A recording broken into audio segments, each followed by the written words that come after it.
नमस्कार शेतकरी मित्रांनो, मी सागर उपनर रॉयल शेती कारभार ह्या ग्रुपमध्ये आपलं स्वागत आहे. आज आपण आलेलो आहे बारामतीचं कृषी प्रदर्शन बघायला. हे बारामती कृषी प्रदर्शनचं एंट्री गेट आहे. त्याच्यामध्ये आपला 60 रुपयाचा पास आहे. आपण ते घेऊन एंट्री केलेली आहे आतमध्ये. हे आपलं एंट्री केल्यानंतरचं पहिला लोक. त्याच्यामध्ये आपण शेडनेटमधील शेती फुलांची शेती आहे ते बघत आहे. याच्यामध्ये माती विना शेती केलेली आहे. हे FSIचं ॲटो मशीन आहे. याच्यामध्ये विदेशी भाज्यांचा सगळा प्रकार आहे.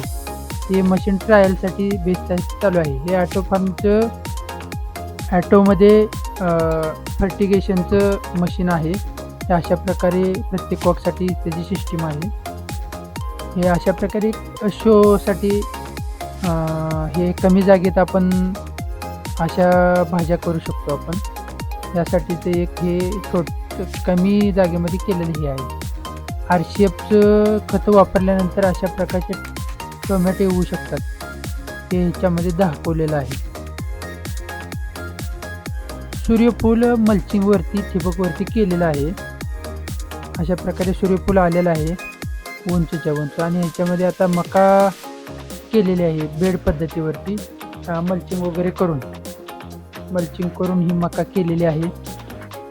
ते थोडक्यात चिनी पद्धतीची मका आहे. एका ठिकाणी 2 बी आणि 2 ओळीमधलं 4 फुटाचं अंतर. आणि त्याच्यामध्ये आंतर लागवड म्हणून मिरची केलेली आहे. हे बघू शकता आपण मक्यामध्ये मिरचीचं उत्पादन.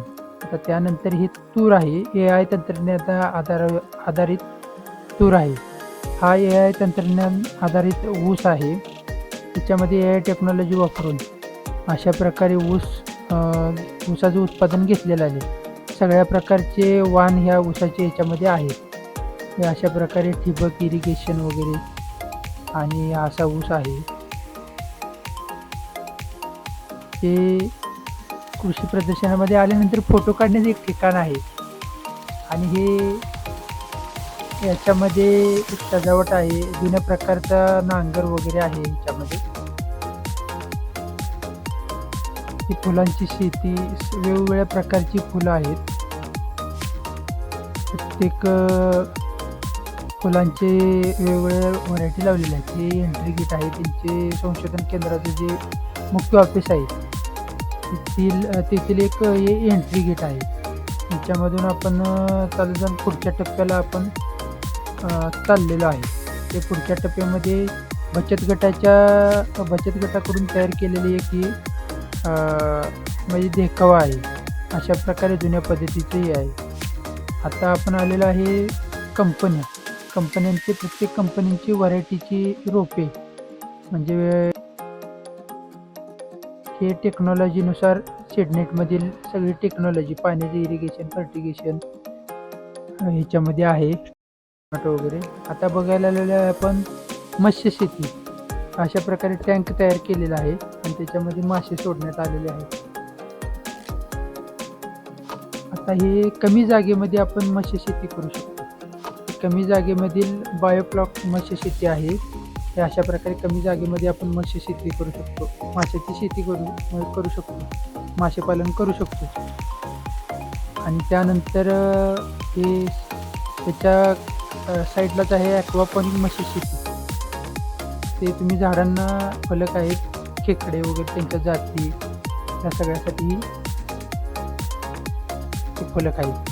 हे आपण बघतोय मधुमक्षी पालन. मधमाशी जे काम करते ते बाकी कोणत्याच याला करू आहे. आपण सगळ्या कंपन्यांचं प्रोडक्शन त्यांचे काय प्रोडक्ट वगैरे हे सगळे त्यांनी ह्याच्यामध्ये मांडलेलं आहे.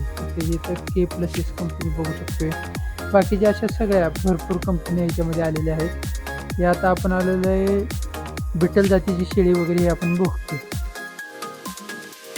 आणि याच्यामध्ये कोंबड्या वगैरे आहेत. कोंबड्या झाल्यानंतर हे आपण बघतो काश्मीरी बेल्टम शेळी. तिचे डोळे दिसत नाहीत, तिला बघता येत नाही, एवढ्या प्रकारचे ती केस आलेले आहेत. एक कडकनाथ कोंबडी वगैरे आपण बघतोय,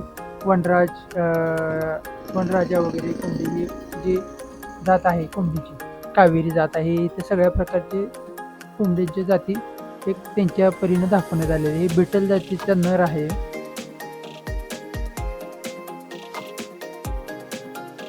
म्हणजे पुंगरू जातीची ही गाय आहे. आणि हा काळा कपिला बैल आहे. हे जगताप यांचे काळा कपिला बैल आणि हे बाकीचे वळू आहेत, खिल्लारमधील वळू आहेत हे. त्यानंतर आपण